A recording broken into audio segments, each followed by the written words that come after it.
চীনের স্বায়ত্তশাসিত অঞ্চল সিনচিয়াংয়ে চলছে চোখ ধাঁধানো ঘোড়দৌড় সহ নানা রকম ঐতিহ্যবাহী ক্রীড়া শৈলী প্রদর্শন। সম্প্রতি চীনের এথনিক জনগোষ্ঠী বা জাতিগত সংখ্যালঘুদের ঐতিহ্যবাহী ক্রীড়ার 12তম আসরের অশ্বারোহণ ইভেন্ট শুরু হলে এখানে পর্যটকরা ভিড় করেন। চাওসু কাউন্টিতে চলমান এই অশ্বারোহণ ইভেন্ট শেষ হবে 13 জুলাই।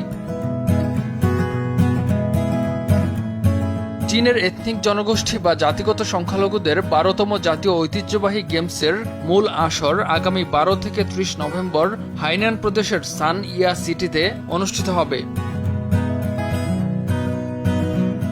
কয়েক মাস আগে এই আসরের অশ্বারোহণ পর্ব শুরু হয়। এবারের ইভেন্টে 12টি প্রতিনিধি দলের 229 জন অ্যাথলেট অংশ নিচ্ছেন।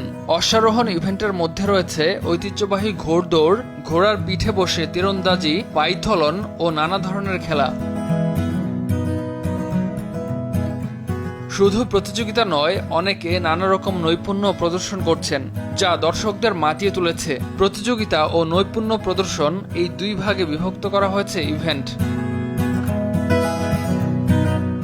উদ্বোধনী অনুষ্ঠানে চীনের ঐতিহ্যবাহী সাংস্কৃতিক পরিবেশনা দর্শকদের মুগ্ধ করে। তুরসুন মুরাদ নামে একজন অশ্বারোহী বলেন,